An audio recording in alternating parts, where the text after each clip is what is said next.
যে মানুষটা অপ্ট করছে যে আমি কোনোদিন ফিল্ম করব না, তাকেও রেসপেক্ট করতে হবে। আবার প্রচুর ফিল্মের লোকজন আছে যারা বলছে আমি থিয়েটার করব না বা আমি পারবো না, এবং অনেক অভিনেতা আছেন ফিল্ম করছেন, জীবনে থিয়েটার করেননি, জীবনে থিয়েটার করেন, কিন্তু সে কি খারাপ অভিনেতা নাকি? যারা যারা ব্যবসার অঙ্ক নিয়ে সিনেমা বানায় সবাই সফল হয় না? সেটাই বা অমুককে নিলে সিনেমা হিট হবে, হয় না। আমাদের ছবি অমিতাভ বচ্চন তার সোশ্যাল মিডিয়া হ্যান্ডেলে শেয়ার করছেন, তো এগুলো তো নতুন পাওয়া, প্রথমবারের জন্য পাওয়া এগুলো। মানে তুমি এটা ভাবো, special। অমিতাভ বচ্চন যখন ওই ট্রেলারের লিঙ্কটা শেয়ার করেছে, এটা বলছি উনি হয়তো ট্রেলারটা আমি ধরে নিলাম 2 মিনিটের 2.5 মিনিটের ট্রেলার, উনি হয়তো 10 সেকেন্ড দেখে। আজকে আমাদের আড্ডা অনেকদিন পর ছবি নিয়ে। আমাদের সঙ্গে এই মুহূর্তে পরিচালক সৌরভ পালোধি এবং বিমল গিরি রয়েছে। বিমলদার কাছে আমার প্রথম প্রশ্ন যে সৌরভ পালোধির কাজ কতদিন ধরে দেখেছো এবং পরিচয় কতদিন ধরে, এবং এই গল্পটার সঙ্গে নিজেকে কিভাবে মানিয়েছো? সৌরভদার কাজ আমি আগে থিয়েটারে দেখেছি, সৌরভদার আগের ছবি অঙ্ক কি কঠিন দেখেছি, কিন্তু সৌরভদার সঙ্গে আমার আগে সেভাবে পরিচয় ছিল না, মানে কোনোদিন 1:1 কথাও হয়নি। এই ছবি অনেকদিন পরে সূত্রেই ছবি মানে অডিশন দেওয়ার সূত্রেই আমার সঙ্গে সৌরভদার প্রথম কথাবার্তা হয় আর কি। নিজেকে কিভাবে চরিত্রের সঙ্গে মানিয়েছো, মানে গল্পের সঙ্গে?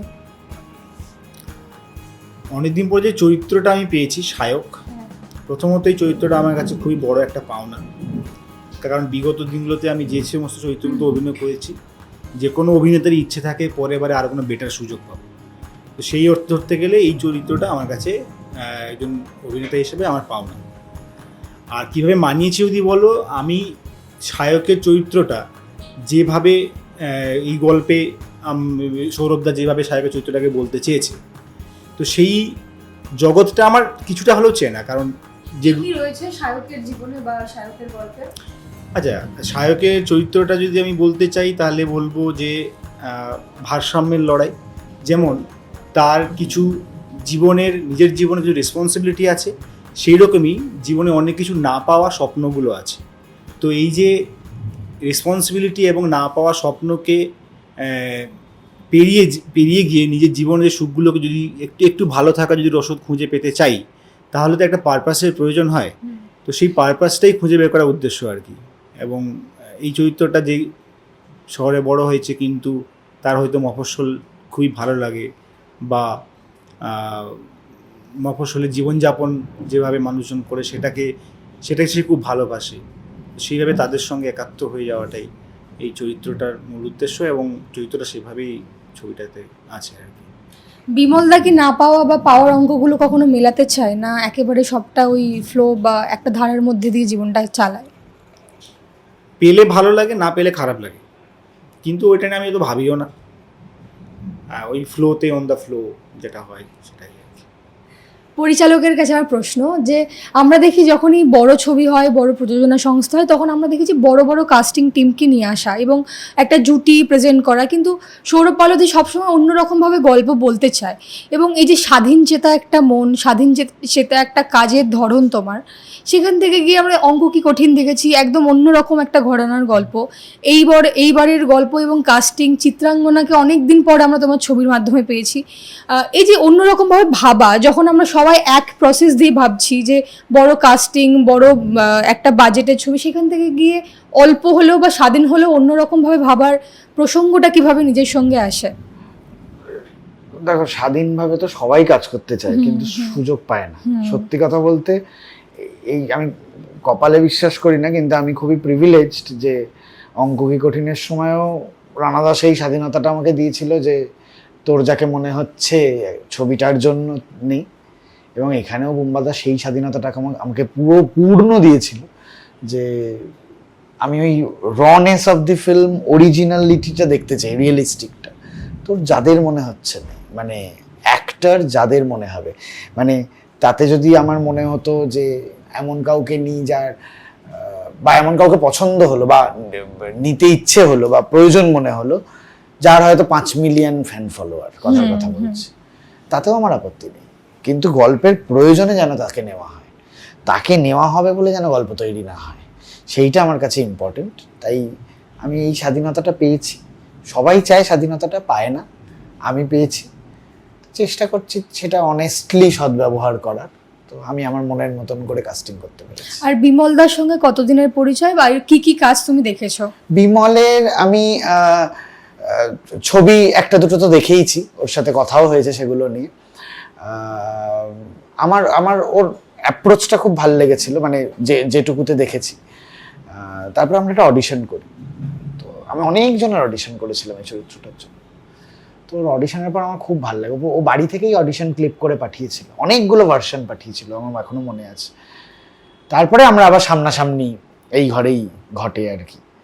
তো আমার খুবই ওই অ্যাপ্রোচটা, ওর খুবই একটা হাউস হোল্ড অ্যাপ্রোচ আছে, যেটা একদম পাশের বাড়ির ছেলে মনে হবে।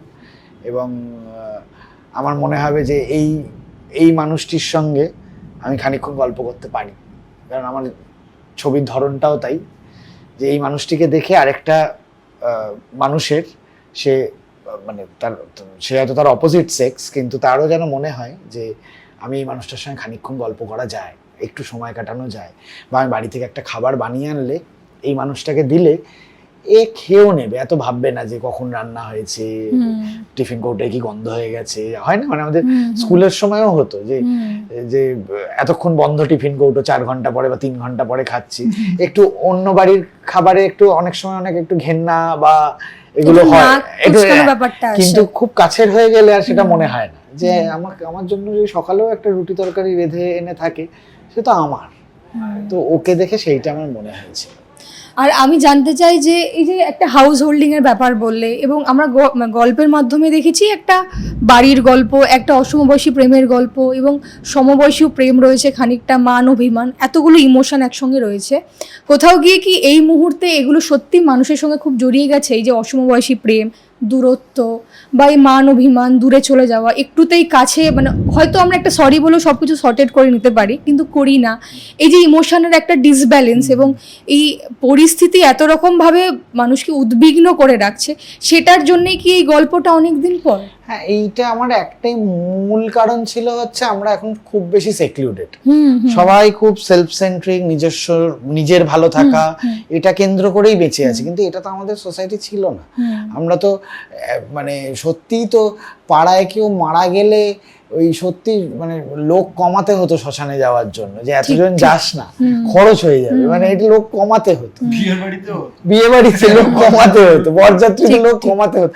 এখন একটা দামি ফ্ল্যাটে কেউ পাশের ফ্ল্যাট মারা গেলে বোধহয় পাশের ফ্ল্যাট জানে না যে ওখানে বডি পড়ে আছে আর কি। মানে তো এইরকম একটা সোসাইটি ছিল, সেখান থেকে টার্ন করে এই সোসাইটি, কিন্তু গোটাটা কি সেরকম হয়েছে তা নয়। এখনো পাড়ার আড্ডা, চায়ের দোকানের আড্ডা, সবাই একসাথে থাকা, এগুলো আছে, কিন্তু এগুলো কমেছে।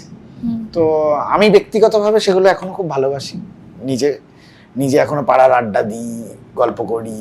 মানে আমার বাড়ি পৌঁছলেও আমি যদি 9টায় পাড়ায় পৌঁছই, আমার বাড়ি পৌঁছতে 10টা বাজে।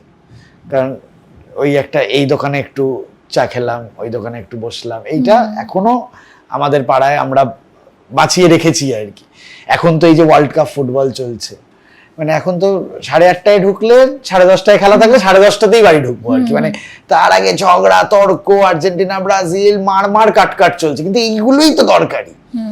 এই আমার মনে হয়েছিল যে মানুষ খুব একা, সেক্লুডেড, যদি একটা একসাথে থাকার গল্প বলা যায়, যে সবাই যেন অনেক দিন পরে হলেও, আজ দরকার নেই, অনেক দিন পরে হলেও একসাথে থাকে। একসাথে মানে শুধুমাত্র বাবা মেয়ে, বাবা মা, বর বউ বাচ্চা এরকম বলছি না। যদি 2টো মানুষ 3টে মানুষ মনে করে আমরা 3জন কমিউন করে একসাথে থাকবো, সেটাও থাকুক। পরিবার মানে শুধুমাত্র ব্লাড রিলেশনের পরিবারটাই তো পরিবার তা নয়, পরিবার গড়ে ওঠা যায়। তো সেই পরিবার নিয়ে থাকুক, কিন্তু একসাথে থাকুক। একা হয়ে যাওয়াটা কোনো সলিউশন হতে পারে না। তোমার কি মনে হয় এই গল্পগুলো কোথাও গিয়ে সমাজের একটা দিক পরিবর্তন করতে পারে, বা বিভিন্ন গল্প বিভিন্ন ডিরেক্টরের বিভিন্ন পার্সপেক্টিভ? আমার পক্ষে খুবই কঠিন। আর্ট সোসাইটিকে হেল্প করে, কিন্তু সব পাল্টে দিতে পারে না। সোসাইটিকে পাল্টে দেওয়ার জন্য সক্রিয় রাজনীতির প্রয়োজন, এছাড়া কোনো কিছু সম্ভব না। বাকিটা হেল্প করতে পারে, এটা আমি সবসময় বিশ্বাস করি। মানে থিয়েটারের ক্ষেত্র, ফিল্মের ক্ষেত্র, মানে এনি আর্ট ফর্ম, যারা আঁকে, গান গায়, কবিতা বলে, যা করে, যে কোনো সোসাইটি যখন ইভলভ করছে বা চেঞ্জ হচ্ছে বা নতুন কিছু গড়ে উঠছে, সেটা সঙ্গী হতে পারে, সেটা পাল্টে দিতে পারে না। এই গল্পগুলো যখনই আমরা দেখি তখনই প্রথমেই বললাম যে বড় কাস্টিং এর বিষয়টা উঠে আসে, এবং তোমার এই অনেকদিন পর ছবিতে আমরা দেখেছি থিয়েটার থেকে সকলকে তুলে আনা হয়েছে এবং সকলের পারফরমেন্স আমরা গানে দেখেছি, টিজারে দেখেছি, ট্রেলারে দেখেছি, দুর্দান্ত হয়েছে।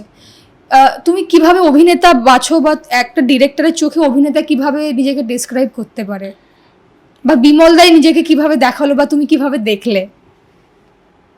থিয়েটার থেকে কাউকে তুলে আনতে হয় না, থিয়েটারে কেউ পড়ে নেই, থিয়েটারে সবাই মাথা উঁচু করে আমরা বেঁচে আছি। আমি কাউকে তুলে না, আনি তুলে আনার বিষয়টা কেন হচ্ছে, না, কারণ হ্যাঁ না আমি ওটাই বলছি, আমি কাউকে তুলে আনিনি। আমার প্রয়োজন মনে হয়েছে এই অ্যাক্টরদের, তাতে তারা থিয়েটার করে না শুধু সিনেমা করে, আমার লুক আউটই নয়। শুধু তাই নয়, আমি বলছি মানে যে সমস্ত অভিনেতা অভিনেত্রীরা এই ছবিতে আছেন তাদের শুধুই থিয়েটার করেন এমনটা কিন্তু নয়। হ্যাঁ হ্যাঁ হ্যাঁ, মানে শঙ্কর দাও থিয়েটারে যেমন কাজ করেন এবং সিনেমায়ও কাজ করেন, টেলিভিশনেও কাজ করেন, দেবেশ দাও তাই। হ্যাঁ, কিছুজন আছেন যারা স্বইচ্ছায় করতে চান না, যেমন সীমা মুখোপাধ্যায়কে করতে আমাকে চান, হাতে পায়ে ধরতে হয়েছে যে তুমি সিনেমায় অভিনয় করো, হাতে পায়ে ওরা জানে, একদম। হাতে পায়ে ধরতে হয়েছে সীমাদি প্লিজ পাঠ করো। মানে এই সিনেমাতে সীমাদি অভিনয় করেছে, মানে সীমাদিতে পরবর্তীকালে প্রচুর ছবিতে নিজে থেকে অভিনয় করতে চাইবে, বা ফোন রাজি ধরবে না হবে। হয়তো সীমাদি, সেটা হয়তো নাও হতে পারে। কেন, মানে এটা কেন করতে না এটা তো সারা পশ্চিমবাংলা জুড়ে আমরা সবাই যাদের দেখি যে প্রচুর থিয়েটারের মানুষজন সিনেমায় অভিনয় করছে, ইনটু 100 মানুষজন আছে যারা অপ্ট করে নিয়েছে জীবনে আমি ফিল্ম করব না। এটা কোনো রাগ বা অভিমান থেকে নয়, সে নিজে মনে করে যে এটা আমার প্র্যাকটিসটা তো থিয়েটারের প্র্যাকটিস, আমি থিয়েটারটায় পারদর্শী, আমি ফিল্মে হয়তো পারদর্শী হব না, আমার লোভ নেই তো আলাদা করে। মানে আসলে কি হয়, আমরা না অনেক সময় ব্যাপারটাকে এরমভাবে ভাবি যে থিয়েটার করে একটু ট্রেনিং হলো তারপরে ফিল্ম করলে নাম করা যায় না, কিন্তু বেসটা তো দরকার।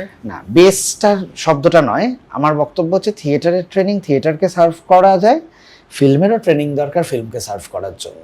মানে সেইটা খুব ইম্পর্টেন্ট। মানে যে মানুষটা অপ্ট করছে যে আমি কোনোদিন ফিল্ম করব না, তাকেও রেসপেক্ট করতে হবে। আবার প্রচুর ফিল্মের লোকজন আছে যারা বলছে আমি থিয়েটার করব না বা আমি পারবো না, এবং অনেক অভিনেতা আছেন ফিল্ম করছেন, জীবনে থিয়েটার করেননি, জীবনে থিয়েটার করেন, কিন্তু সে কি খারাপ অভিনেতা নাকি? খারাপ অভিনেতা, দারুণ অ্যাক্টর। তো এটা যে যে ফিল্ডকে রেসপেক্ট করতে চাইছে আমাদের উচিত তাকে রেসপেক্ট করা, যে সে চাইছে কোনোদিন ফিল্ম করবে না বা আরেকজন চাইছে কোনোদিন থিয়েটার করবে না। দুটো তো আলাদা মাধ্যম গল্প বলার, সমস্যা নেই। আমি যেমন দুটো মাধ্যমেই গল্প বলতে চাইছি, তো আমারও সেটা ভালো লাগা। আর আমি জানতে চাই যে এরপরে আর কি কি ছবি, মানে ধরো এমন একটা স্ট্র্যাটেজি যেখানে আমি 1 বছরের মধ্যে বা 2 বছর বা 5 বছরের মধ্যে এই ছবি এই ধরনের ছবি আমার লিস্টের মধ্যে থাকবে, এরকম ধরনের কোনো ক্যাটাগরি বা এরকম ধরনের কোনো মাপকাঠি কি নিজের জন্য সাজিয়েছো? 5 বছরে কি করবো তো জানি না, কারণ আমি এটা তো ভাবলে হ্যাঁ, কারণ ওই যে ওখানে আমার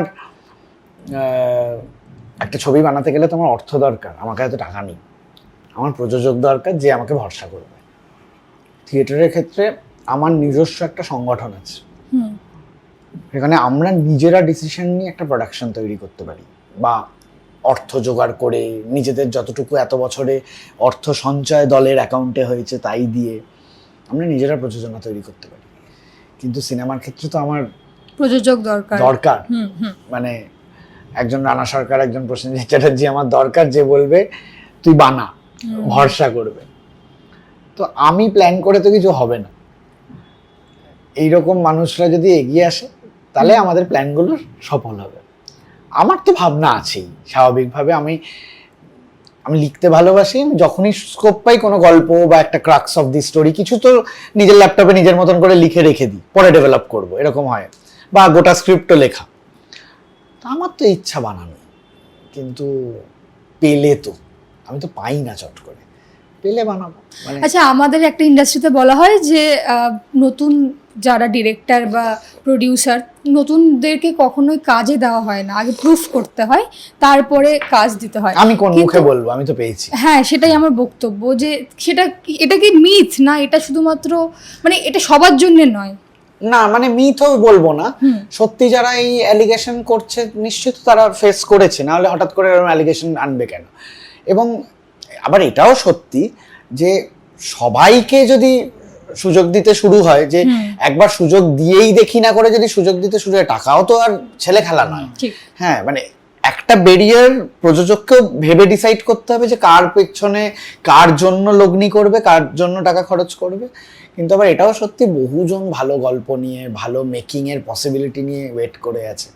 তারা হয়তো, আমি যেরকম একটা স্কোপ পেয়েছি, যে রানা সরকার আমাকে একটা বানাতে দিয়েছে, প্রসেনজিৎ চ্যাটার্জি আমাকে একটা বানাতে দিয়েছে, তারা হয়তো এই অ্যাপ্রোচ করারই স্কোপ পাচ্ছে না, তারা তো পৌঁছতেই পারছে না। যে প্রসেনজিৎ চ্যাটার্জি অবধি বসে গল্প শোনাবে, তুমি ভেবে দেখো তো সারা পশ্চিমবাংলার কত মেকারের স্বপ্ন এটা, যে একটা গল্প শোনাবো। এখানে তো আমরা প্রিভিলেজড যে আমরা এই স্কোপটা পেয়েছি। তো এরকম গল্প আরও জমা পড়ুক, আমি চাইবো এরকম ভালো ভালো প্রযোজকদের হাতে পৌঁছক, যাতে এরকম যারা যারা ভাবছে যে অল্টারনেট কিছু গল্প বলবে, অন্যরকম কিছু গল্প বলবে, যদি সেটা শুধু প্রসেনজিৎ চট্টোপাধ্যায় বা কেন, প্রসেনজিৎ চট্টোপাধ্যায় তো সবাইকে নিয়ে একসঙ্গে, সবাইকে নিয়ে সম্ভব না তো। হ্যাঁ, সম্ভব না, আরো লোকজন আসুক।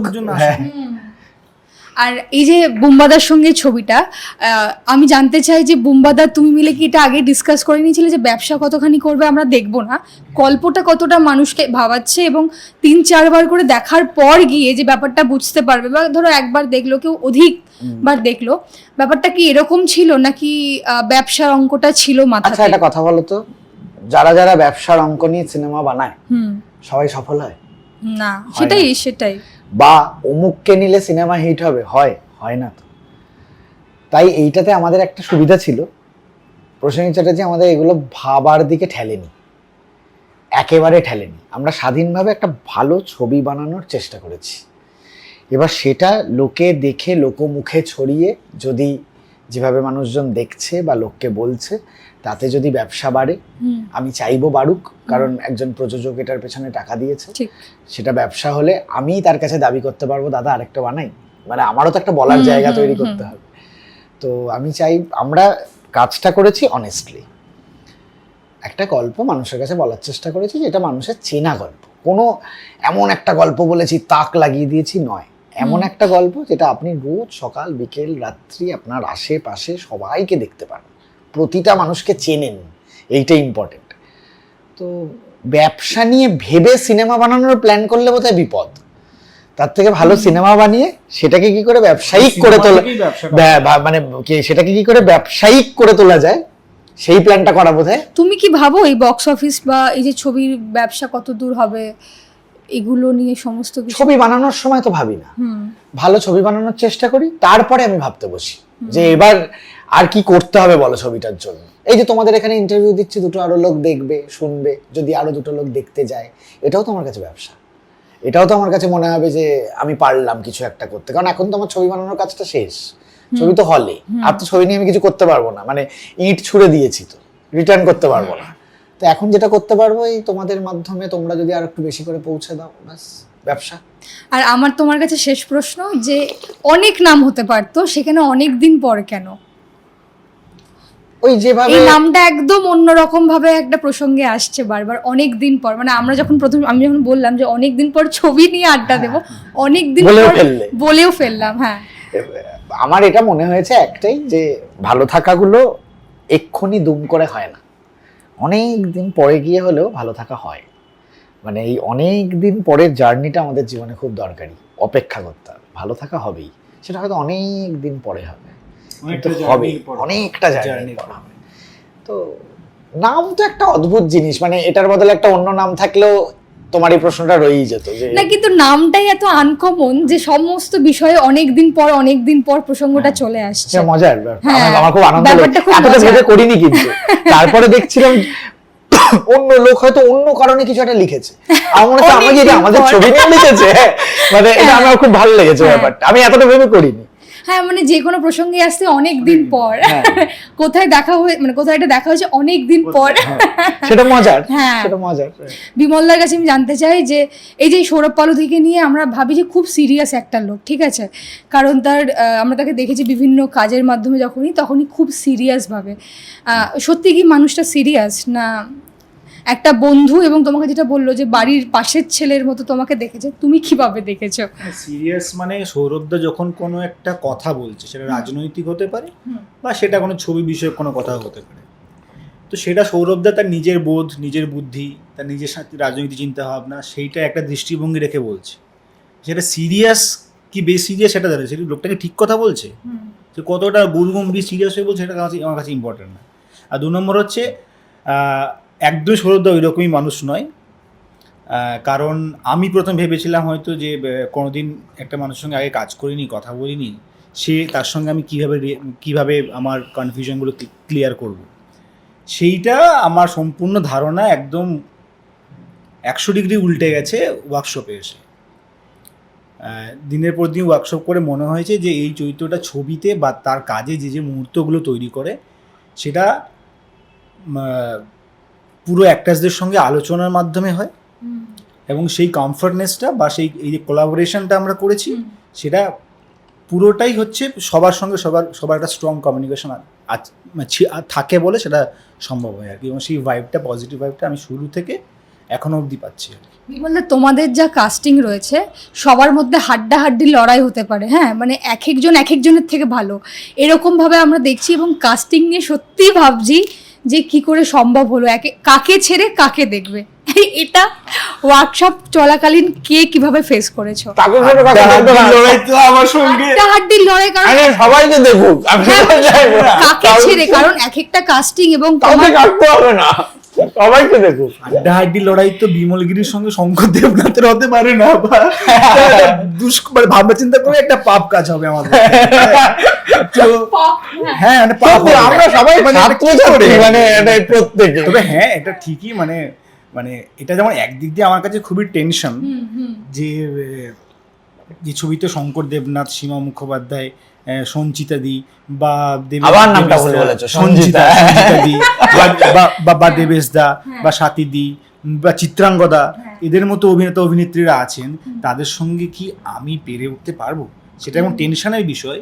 আবার একটা রিল্যাক্সের বিষয় যে আমি যদি কোনো জায়গায় ঝুলি দিই, তাহলে এনে সবাই মিলে ছবিটাকে টেনে দেবে আর কি। হ্যাঁ, তো সেটাও একটা আর কি। তো ফলে মানে তুলনা কোনোদিন হয় না, কিন্তু আমি খুবই প্রিভিলেজ যে এনাদের সঙ্গে একই একটা ছবিতে থেকে যাওয়ার মতো একটা সিনেমাতে আমি অভিনয় করার সুযোগ। একটা প্লাস পয়েন্ট হয়েছে এই ছবিটায়, এতজন অ্যাক্টর তো, এবং সবাই খুব অ্যাক্টিং নিয়ে কথা বলছে, মানে যেহেতু সবাই তাবড়, সবার অ্যাক্টিংটা মিলিয়ে না এখন অ্যাক্টিংটা একটা ইউনিট হয়ে গেছে।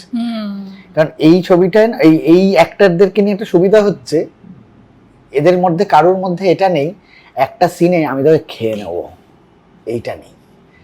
সবাই একে অপরের জন্য অভিনয় করেছে, কারণ ওই যে নিজেদের ধরা ছাড়া, কারণ প্রত্যেকে ওয়ার্কশপ করতে আসতো, প্রত্যেকে এসে এখানে বলা বলি করে যা যা সিন দেখবে সব এখানে করেছি এই ঘরটাতে, সব কটা সিন নিজেরাই করতো, নিজেদেরকে ফোন করে, এই তুই আজকে পারবি? শঙ্করদা হয়তো ফোন করলো বিপ্লবদাকে, বিপ্লব তোর আজকে কি আছে রে, শুটিং আছে, তোর কি রিহার্সাল আছে, একটু 5টায় চলে আয় তো, 1 ঘন্টা বসে নি দুজনে।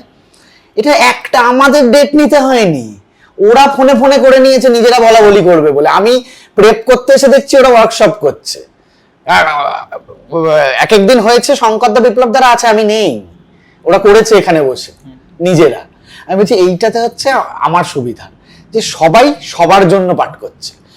শঙ্করদা বলে দিচ্ছে তুই এটা করিস না, হ্যাঁ এইটা কর, এইটা বলতো, আমি কি করতে হবে? মানে যারা আছেন এমন মানুষ যে আমি এজ এ জুনিয়র আমি যদি ওনাদের দিকে একটু হাত বাড়াই না, ওটা হাতটা আঁকড়ে ধরে নেয়, যে হ্যাঁ আমি একটু সাহস দেখালে সাহসটাকে আরো পরের বার আরো প্রশ্ন করার সাহসটাকে দ্বিগুণ বাড়িয়ে দেবে আর কি। এই বন্ধুত্বটা খুব দরকার হয় সব জায়গায়, খুবই। আর আমার শেষ প্রশ্ন তোমার কাছে, এই যে ছবির এখন প্রমোশন চলছে, কালকে রিলিজ, তারপরে অনেকগুলো হল ভিজিট থাকবে, কতদিন শো চলছে এটা নিয়ে একটা টেনশন থাকবে, এই যে পিরিয়ডটা, এই সময়টা কিরকম ভাবে উপভোগ করো? মানে এটা তো নিজের জন্য আলাদা করে একটা ফিলিং কাজ করে, যে কোনো অভিনেতার কাছেই এটা খুবই একটা গুড ভাইব ফিলিং আর কি। তার কারণ মানে আমি দেখেছি এতদিন, মানে সবাই করেন যেভাবে দেখেছে, কিন্তু ফলে আমার কাছে এটা নতুন এবং মানে খুবই পজিটিভভাবেই আমি নিচ্ছি, মানে খুবই এনজয় করছি ব্যাপারটা। মানে ব্যাপারটা কি এরকম হচ্ছে যে ঘুমের মধ্যে চলছে যে কালকে রিলিজ হবে, তারপরে কতগুলো যখন আমি স্ক্রিনিংয়ে যখন কালকে গেছিলাম, তো দেখলাম যে আমার ছবি আইনক্সে এলইডিতে দেখানো হচ্ছে, বা আমাদের ছবি অমিতাভ বচ্চন তার সোশ্যাল মিডিয়া হ্যান্ডেলে শেয়ার করছেন। তো এগুলো তো নতুন পাওয়া, প্রথমবারের জন্য পাওয়া এগুলো। মানে তুমি এটা ভাবো, special। অমিতাভ বচ্চন যখন ওই ট্রেলারের লিঙ্কটা শেয়ার করেছে, just বলছি, উনি হয়তো ট্রেলারটা আমি ধরে নিলাম 2 মিনিটের 2.5 মিনিটের ট্রেলার, উনি হয়তো 10 সেকেন্ড দেখেছেন, আমি এক্সপেক্ট করছি উনি গোটাটা দেখবেন, আমি বা হয়তো দেখেছেন, আমি জানি না। তুমি এটা ভাবো, উনি যেখান থেকে পোস্ট করছেন, আর এই পোস্টগুলো না ওনার টিম দ্বারা না, এই পোস্টগুলো ওনাকে করতে হয়, কারণ বা উনি হয়তো বলে দেন, হ্যাঁ, কারণ এটা খুব ডিরেক্ট জিনিসপত্র, যেটা দাদার সঙ্গে খুব ভালো কানেক্টেড তো, বোমবাদার সঙ্গে, যে এইটা দেখো বলে পাঠায়, দেখবেন বলে পাঠায়, তার মানে তো উনি এটা দেখেছেন বলে ওনার টিমকে বলেছেন যে এটা পোস্ট করার কথা। তুমি এইটা কল্পনা করো, এই যে লিঙ্কটা পোস্ট করার পর একটা থাম্বনেল আসে, থাম্বনেলে তুমি সেটা উনি দেখছেন, ওই মানে ওনার চোখে তোমাকেও দেখা গেছে, তুমি এইটুকু ভাবলেই তুমি ভাবো।